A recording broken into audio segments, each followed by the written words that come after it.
So people are saying, why am I black and I'm not voting for Kamala?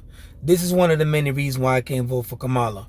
One, she gives a lot of speaking points. She doesn't answer the question, and she basically does a lot of spin. And it doesn't matter who it is.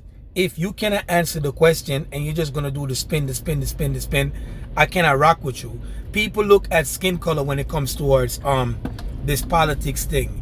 And if you're going to vote for Kamala just because she's black, I'm going to say you're a fool for that. You know what I'm saying? I couldn't vote for a person just because they're black. Because if you're trying to catch a person, which they've been doing this over and over, in order for you to catch a nigga, you got to get another nigga to catch more niggas. Because that nigga bring you in, and then he distributes you to whoever is trying to expose you to whatever they're trying to expose you to.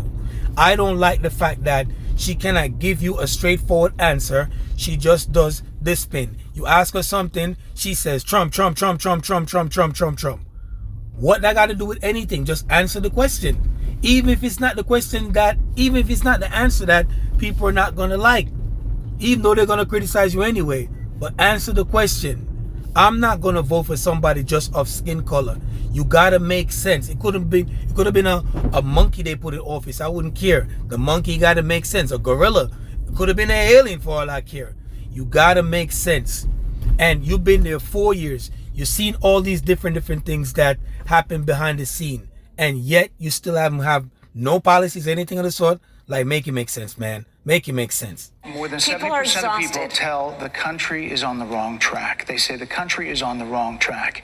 If it's on the wrong track, that track follows 3.5 years of you being vice president and President Biden being president. That is what they're saying, 79% of them. Why are they saying that? If you're turning the page, you've been in office for 3.5 years.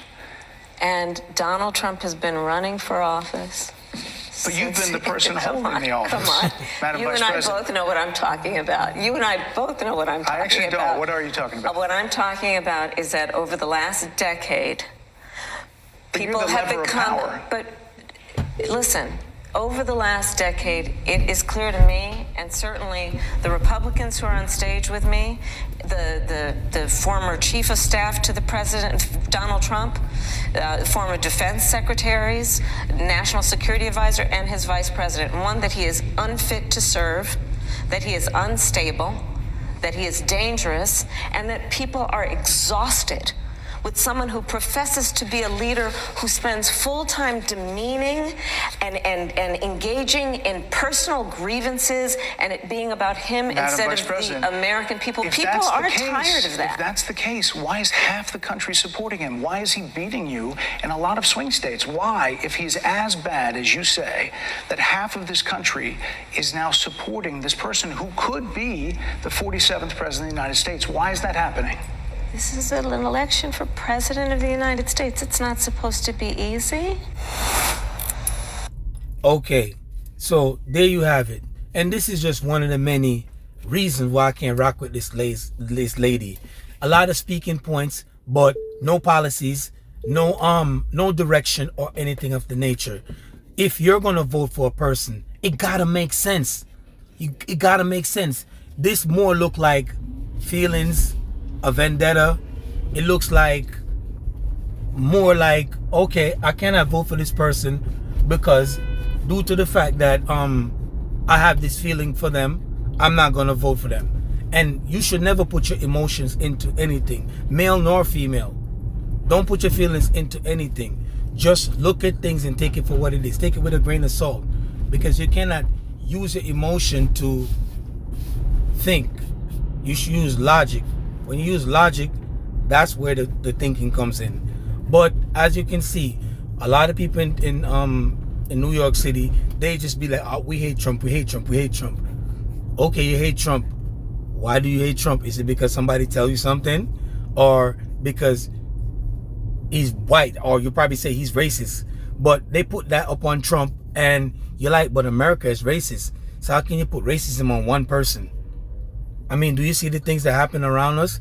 America in itself is racist. So you cannot say he's racist. And as a matter of fact, people use that term, he's racist, while Trump started running for election.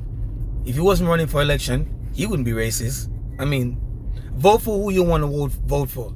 But I always tell people this: make sure you look at the different things that happened when that person was in office. Look at that. That's very important. Always look at what happened while that person was in office. Don't just go off just because everybody's telling me to vote Democrat, I'm gonna vote Democrat, or everybody say I'm Republican, I should. Don't do that. Do your research first before you go there to vote. And as a matter of fact, while we're on this topic, the president is not elected. He's selected. So whomsoever is going to win, that person been right in front of your face this whole time. You know what I'm saying? But do your research. Don't follow what everybody is doing. Because when you follow, you will definitely go astray. And people can manipulate you. And it doesn't matter what you vote for, Democrat or Republican. It is what it is.